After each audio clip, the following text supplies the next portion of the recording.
Okay, Phil Karn, KA9Q. I'm from San Diego, California, despite the 9. Bill asked me to talk about actually a very small little feature that we've been using lately in balloon tracking that I think is actually needs to be better known and more widely used. So this is going to be a very short talk. It's just this one page of text and a couple of pictures. I'm going to talk about a new modulation mode that's come out of a very talented group in Adelaide, Australia, led by Mark Jessup, VK5QI. Dave, VK5DGR, is known for the Codec 2 project, if some of you know about that, and a few other Australians. Their software is open source. That's the repository for it. They call it the Project Horus, Horus. It's implemented in firmware for one of the common radiosondes. We just heard about recovering radiosondes from the National Weather Service. One particular model that we see a lot in California is the same model they use in Australia, called the Vaisala RS41. Vaisala is a Finnish company that makes radiosondes for weather services. That particular radiosonde is very easy to reflash. Somebody reverse engineered it. There's a connector already on it. When you recover it, you can plug in a programmer, flash the code. We'll also tune it to about 430 megahertz in the 70 centimeter band. If you want, you can retune the antenna, but you don't have to, and then you put fresh batteries in it and fly it again. What this software does is it implements a very efficient modulation mode for sending navigation messages. Instead of AFSK FM, which we used for 40 some years now with Packet, which is very inefficient. This is really well designed. Dave Rowe in particular is very talented at doing modulation and coding. And he's designed a very good modulation method and protocol that works extremely well. It uses 4-tone FSK, that is FSK with 4 tones instead of 2. It's somewhat related to the C4FM that we use for digital voice, but it is much more efficient. And in my opinion, it's properly designed, although it's much slower. It's only 100 bits per second. But the modulation is very efficiently designed. It has forward air correction. So if you hear anything at all in an HT, because it can be received even when that doesn't open to squelch on an FM radio, you just hear a low rumble. There really isn't much to hear. The link margin, I estimated and calculated, link margin is about 16 dB better than AFSK FM, than ordinary APR. 16 dB is nothing to sneeze at. It's enormous. So in my opinion, nobody really should be using ordinary APRS anymore, not over 1200 watt packet. I mean, come on. I was involved in the X25 when we first did it in 1983, and even then, that modem was considered obsolete. It was a placeholder until we got something better.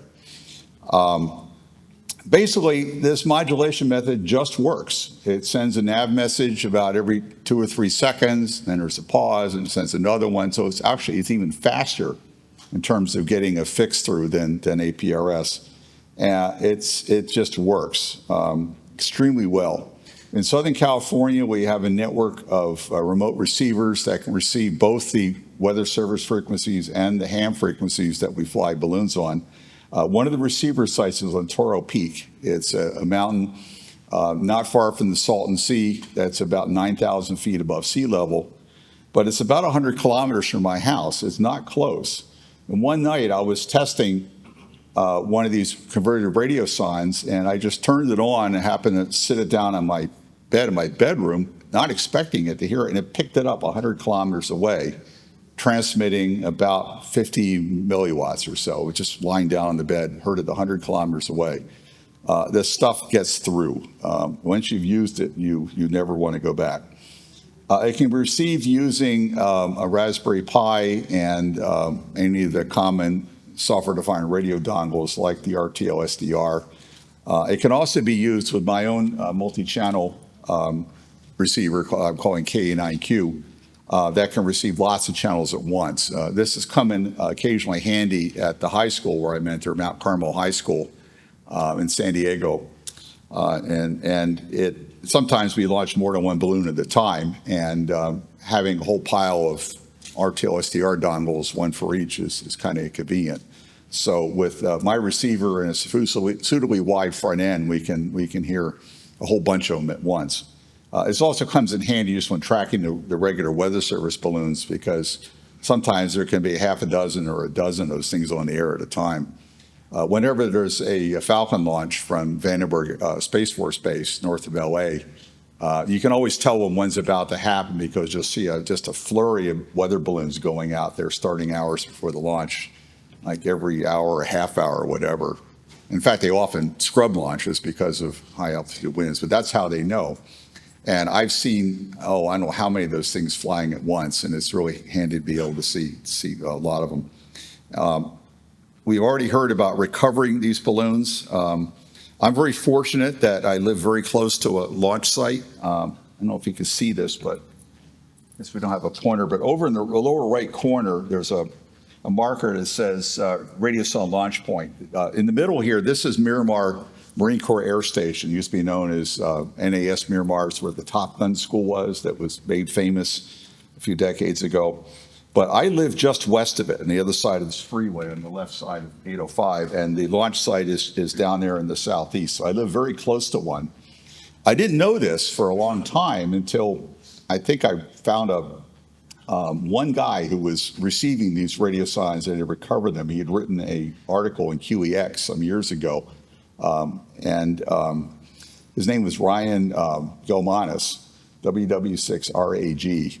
And it just so happened he was living in the neighborhood where my wife and I routinely go on walks, and we looked him up. We banged on the door. I was expecting to find, an older guy. He was a high school student. And of course, his mother thought he was in trouble or something, who bangs on the door looking for, a radio ham. But, he was just doing this. I had never heard of this before. And he was happy to talk about what he'd done, show me his collection of radiosondes and all that. And he was the guy who infected the rest of us with this interest in collecting government radiosondes, because we were living so close to where they were launched. It was just a natural thing to do. Now the map in that part of California is just literally green dots, each one of them being a receiver running the software that's receiving these National Weather Service transmissions.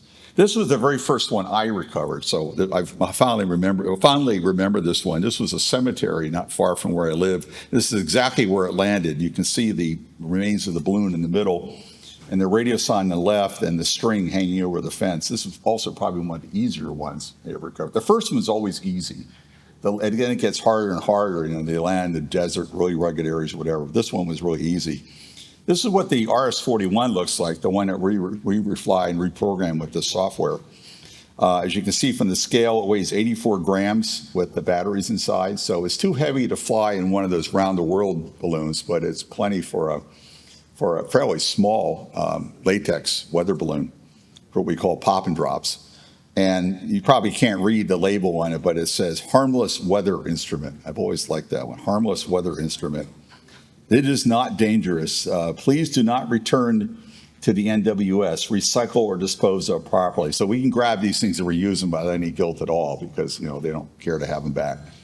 In fact, they know we're doing this, and they're probably happy we're doing this because they're not leaving their litter in the desert anymore. So that's what they look like inside. One battery's been removed to turn it off. A lot of the way is the battery. There's a transmitter down here at the bottom. The wire between my fingers on the left side, that's the antenna. It's just a flexible piece of wire. The silver thing sticking out to the right is a sensor for temperature and humidity. It's usually damaged on landing. It's the most expensive part. That's probably why they don't think it's worthwhile refurbishing them. We just take that off, reprogram, and use them as trackers. There's a GPS in there and an antenna, and they work extremely well as trackers. Even if you're flying some other payload, you can just hang one of these on and use it to track your payload and get a very reliable track, so you can recover these things. So as you can see, they look like about the size of HTs made out of styrofoam.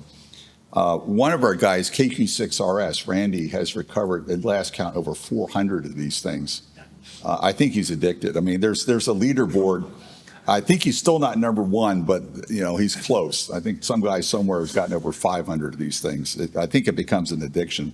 Somebody said they're free. I don't think they're actually free, because he has a pretty big truck and he has to drive out in the desert, and the gasoline isn't free. So he won't tell me how much he spent on gas. So anyway, that's really it. I didn't really have much to say about this. I thought I'd leave most of the time for Q&A or give it back to Bill for the rest of the session. Any questions?